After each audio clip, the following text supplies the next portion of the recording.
So could you kind of take us through some of the things that are going on with the Palestinian Authority and... The Palestinian Authority, set up in 1994 as a temporary station before a state would be established, has established an entity which officially endorses the armed struggle to destroy Israel and to replace Israel on Palestinian Authority television, Palestinian Authority radio, Palestinian Authority websites. Well, a Jew was killed today, but the three other assailants are martyrs, heroes, people to be respected, people to be loved.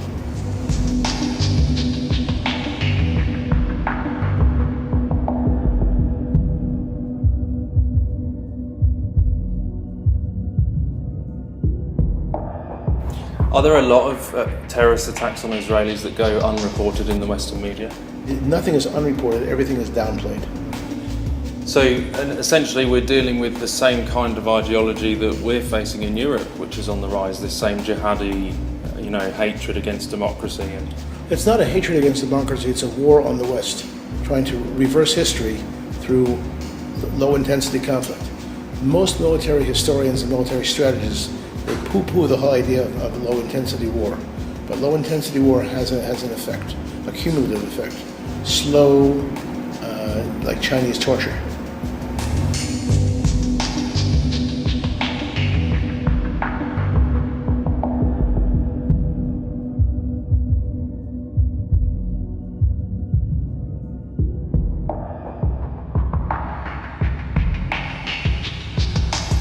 So the United Nations are something to do with this? The United Nations Relief and Work Agency is the recipient and the operator of schools in 59 UNRWA refugee facilities, and 492,000 children learn in these facilities in Judea, Samaria, Gaza, and Jerusalem. Now, the money isn't coming from the UN, the money is coming from foreign donations, but UNRWA is the conduit for running this operation. So when you say foreign donations, you mean Western taxpayer dollars? Western taxpayer dollars, $1.2 billion per annum, per year. Wow. So my country, Right. the UK, is involved in funding. UK, if we look on the chart here, I believe it's number 5 contributors. The UK are number 5 contributors, and the US are Number 1. the US are number 1 of contributing to UNRWA. $400 million a year. And this money is being siphoned and used to produce pro-jihad content. Absolutely.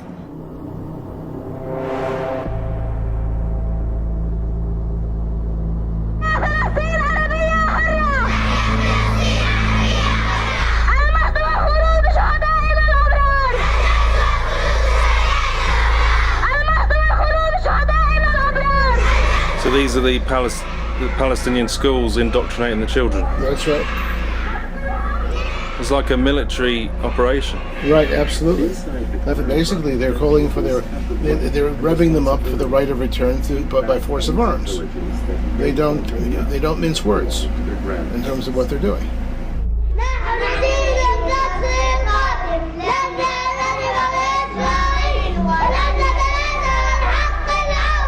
هذا هو الجيل الذي يتأهل للتحرير وللنصر وللعودة وللاستقلال. يا ويلكم يا ويلكم يا بني صهيون من هذا الجيل الذي لا يعرف الضعف طريقا إلى قلبه. جيل الحجارة وجيل الصاروخ وجيل الأنفاق وجيل العمليات الاستشهادية.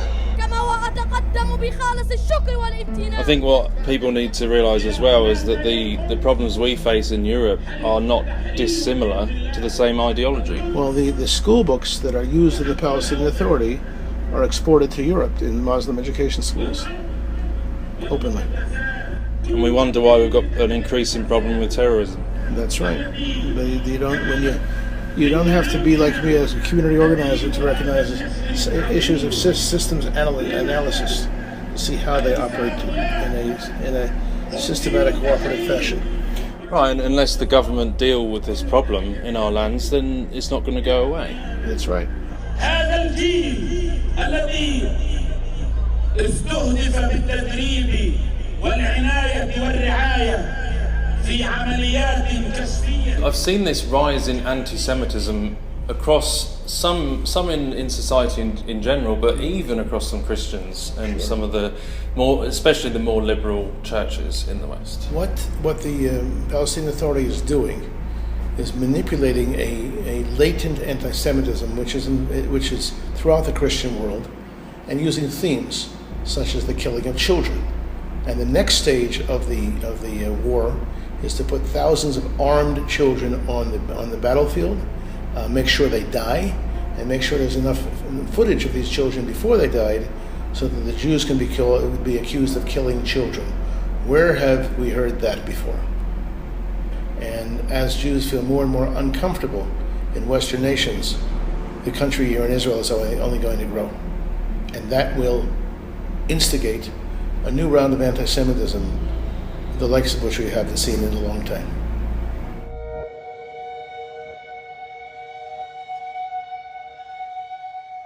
They idealize a Hitler and his hatred of the Jews, and this is very troublesome.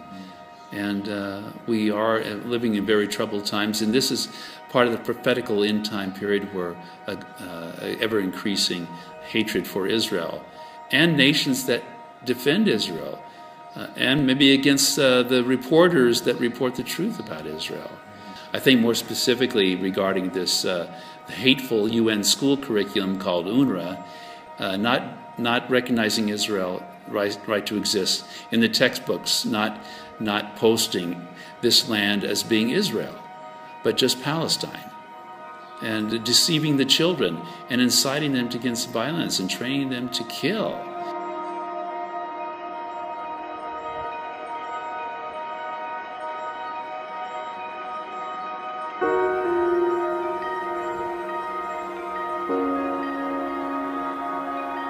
We were in the British Parliament, who denied that jihad or war is taught in the UNRWA schools.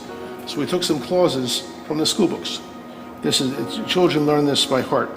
Jihad is in the cause of God for raising a flag of Islam and preventing oppression and corruption on earth. When a Muslim man believes that God is the one who gives death, gain, and loss, and that victory and power are in his hand, he then liberates himself from others' control, and bravery and the desire to seek martyrdom in God's cause are enlivened within his soul. Here's a poem that a child responds, where she likens martyrdom to a wedding party. "O my homeland, I shall not cry in this wedding party, for our Arabness refuses that when we cry over the martyrs." How old is she? This is in 8th grade. 8th grade? Yeah. They're idealising martyrdom. Wow. Incredible. Yeah. The children are prepared for jihad martyrdom. I shall live as a fidai, and die as a fidai, as a fighter. Here we have, in the school books, a child holding an automatic weapon. By resistance we shall win. National Education, grade 8. I've seen amongst an increasing number of people, quite worryingly, this rise of blaming Jewish people, anti-Semitism, even amongst a select few, sympathy with Hitler, and just the whole thing turning back round, and it's very concerning to me to see that. If you've heard of, maybe have heard of the boycott divestment issue of boycotting Israel products, ever-increasing blatant disrespect for the Judeo heritage here to Israel, and with all these votes from the UN becoming more anti-Semitic, in rebellion, I would say, against the living God, and disrespect for God in general. Have you noticed an increase in anti-Semitism and anti-Jewish comments? Oh, absolutely. Absolutely. Is that spirit, anti-Semitism is there. I would say anti-Israel, anti anything that is Jewish. Jerusalem is presented as an Arab city from the very beginning. Jerusalem is a city built by Arab Jebusites 5,000 years ago. Look at the map of Israel, of Palestine. Over here you have Tel Arabiya, an Arab city which never existed, but they say it existed, and that Tel Aviv took its place. The map of the Arab world, here's the green, that's the Arab world, and the yellow is Palestine, no Israel. Just to make sure that no one has any doubt, the Palestinian flag flying over all of Palestine. President Trump has called for, in the past, about defunding the UN. There doesn't seem to be any benefit to being involved with the UN as it becomes more increasingly anti-Semitic, I see, and then opposing Christian values as well. Some things aren't always totally correct, and we need to check out and make sure that the news that we receive isn't indoctrination rather than proper news. Do you believe there is an agenda in the mainstream media against Israel? Yes, well, we just see it with the UNESCO vote. You know, UNESCO voted to say that the Temple Mount has got nothing to do with the Jewish people. I did an interview with a member of the Knesset just recently, and she said, well, I would send them the Bible. The Bible clearly says that the Jews had some connection. You know, Jesus turned over the tables in the temple, on the Temple Mount, right there in the temple. So of course the Jews have some connection. Yes. You know, it's ignorant to say that they don't. But politics is becoming higher than fact. And when you start bringing politics higher than fact, then you're on dangerous ground. You believe there's a war coming to Israel? Oh, yes, absolutely. From absolutely. Hezbollah, Hamas? Both of them. If they do like 1967, they came from every side.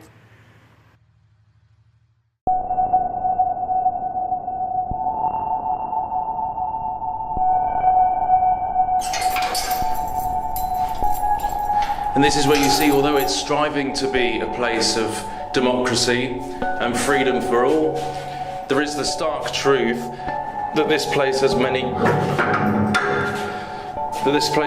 enemies and has to prepare for random missile attacks. Because there are many that seek the destruction of Israel, and it's surrounded by militant Islamic forces that seek to steal, kill and destroy this way of life, whether it's here or in the West. And here we are. There's loads of speaker systems all around the town. Loads of alarms, air raid sirens that sound when a missile is being fired into Israel. Men, women and children have to come down into shelters like this. I believe the last time was 2014 when Hamas fired rockets. There was a war against Hamas. And this is the reality of a free society, but with the undercurrent of the danger of being surrounded by forces that hate the West, hate democracy.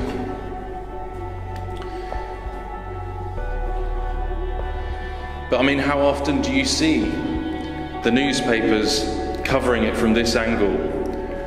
And you know, this is just a normal town. This is a safe place to live. But there's always that constant danger and underlying fear that there are those out there that wish to kill, wish to steal, kill and destroy. And you cannot negotiate with these people. You cannot negotiate with terrorists. You realise how fortunate we truly are living in the West, that we don't have to face these problems so far, although it's getting worse. And you understand that it's the same ideology that threatens us in Europe. It's the same ideology.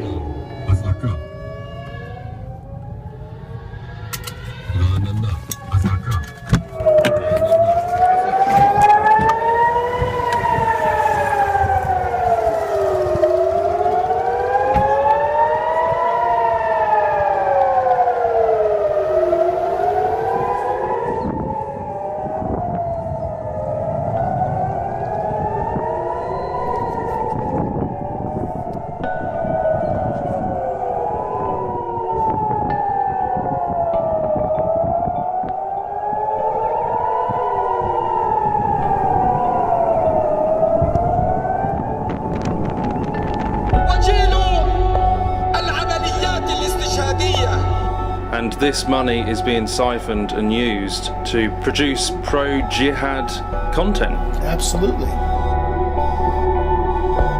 The school books that are used in the Palestinian Authority are exported to Europe in Muslim education schools, openly.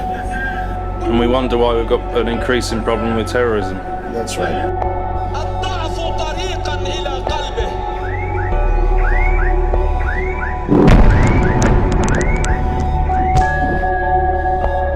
Israel leaders in the Knesset, I'm aware of, are concerned about the misuse of U.S. tax dollars going to UN schools that are inciting kids to violence against the Jews. What do you think President Trump, how would he respond to these Israel leaders? And I think he has tremendous respect for how tax dollars are spent.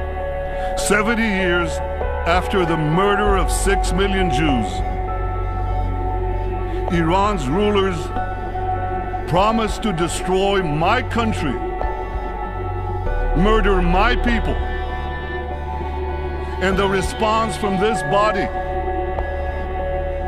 the response from nearly every one of the governments represented here, has been absolutely nothing. Utter silence. Deafening silence. And when ye shall see Jerusalem compassed with armies, then know that the desolation thereof is nigh. Then let them which are in Judea flee to the mountains. My soul is among lions, and I lie even among them that are set on fire, even the sons of men whose teeth are spears and arrows, and their tongue a sharp sword. Be thou exalted, O God, above the heavens. Let thy glory be above all the earth. They have prepared a net for my steps. My soul is bowed down. They have digged a pit before me, into the midst whereof they are fallen themselves. Selah.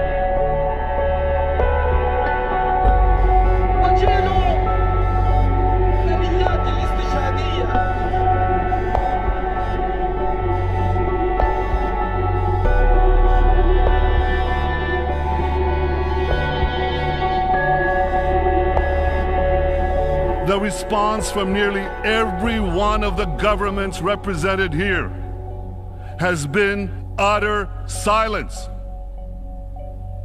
Deafening silence.